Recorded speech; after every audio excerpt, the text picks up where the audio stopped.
最辛苦的部分就是看天吃饭啊。如果没有下雨的话，你就要赶快把你的摊位从遥远的地方推来这个夜市。它是一个非常辛苦的工作，也终于了解说为什么爸爸当初不希望我们说回来夜市只做摆摊的这样的生意啊。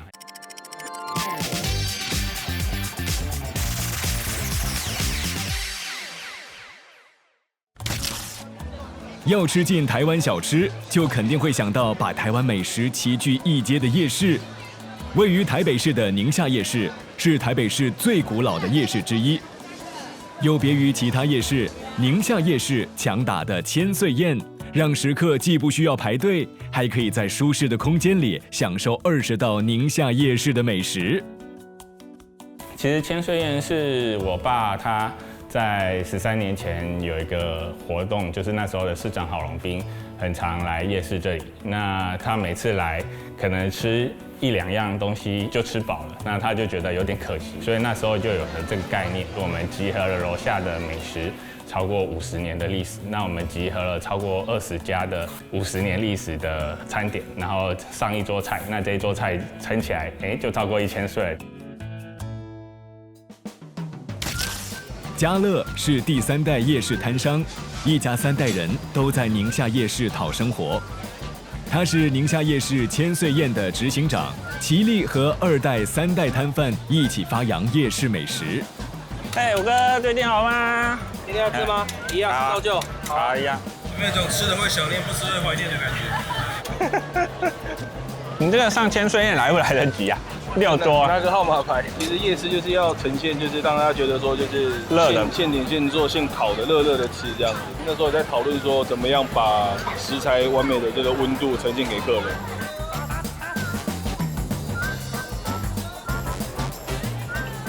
这是我们的葱油饼摊。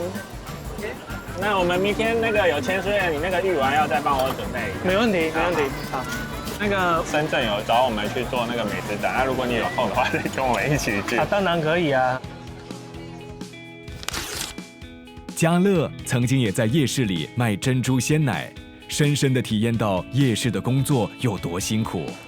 最辛苦的部分就是看天吃饭啊，就是每天要守在这里。那如果没有下雨的话，你就要赶快把你的摊位从遥远的地方推来这个夜市。那每次到晚上4、5点的时候，就是大家会从各地把自己的生财器具从他的仓库里那样子推出来，就会看到大家密密麻麻的在1个小时之内把这条夜市打造起来。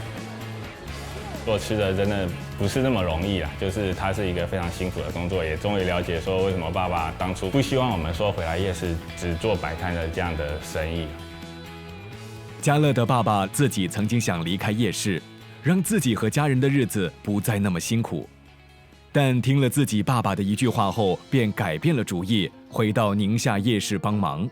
我们流行一句话叫"阿爸唔甘"呢，闽南话，爸爸舍不得小孩回到夜市来做这种劳力密集的工作，然后也因为这样子，这些传统的美食技艺就失传了。爸爸的一句话把我点醒，那宁夏夜市要不见了，你不需要回来帮忙。这20多年来，我们一直鼓励一件事，就是让我们的2代能回来，所以我们把宁夏夜市的环境跟宁夏夜市的知名度，一直努力的让他们成为小朋友的骄傲，所以一些高学历的2代、3代都愿意回来了。我们高学历的2代回到宁夏夜市来，擦亮自己老爸老妈的招牌啦。我们的店门的话就是宁夏夜市鸡蛋葱油饼，这个月就是妈妈的名字。那因为爸爸妈妈在夜市来讲的话是有一段的时间的，之前是做卡拉 OK 相关的饭商带，我觉得妈妈在我心目中她是最代表夜市的，所以我用妈妈的名字来命名。其实学历，我觉得它是学习一个过程啊。像我念的是电子工程，那里面也学到很多是有关于演算法的东西，就是解决问题嘛。那我们相对的在夜市做生意也会遇到许多问题，那如何把它有效的去解决，甚至做成 SOP 来解决。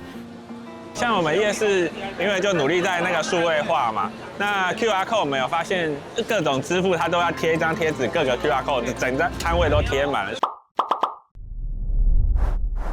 所以我们总干事就很努力在促成一件事，就是把各种扣缩成一个扣，甚至那个国外观光客啊，扫这个扣，他也可以得到最新的菜单，就是它的多语的菜单。你如果要日文就切成日文，如果要英文就切成英文，这也是对国际观光客很有帮助的一个东西。这是我们正在做的一个项目。家乐也带领夜市同行走出台湾，到新加坡和中国推广原汁原味的台湾小吃。我们有曾经最长出去超过30天，就是在过年的时间，然后每天都营业。那时候大家是卯足了劲都要拼下去的一个状态。那我觉得那个努力的感觉是很令人感动的。我说在宁夏夜市只有3种人，一种人是看我长大的人，一种是跟我一起长大的，然后还有一种就是我看他长大的。这3种人都叫一家人。我更希望把这个样的一个情感交棒到我的小孩，未来在宁夏夜市里面也有属于他的这3种人。因为我从小就是在这里长大，楼下有好多摊商朋友就是跟我一起长大的，甚至有是同学啊。那到我们一起出国参展，其实都是很团结的。所以我觉得在这一个地方工作或服务是有荣誉感，然后有向心力，然后也相信大家可以一起做得更好。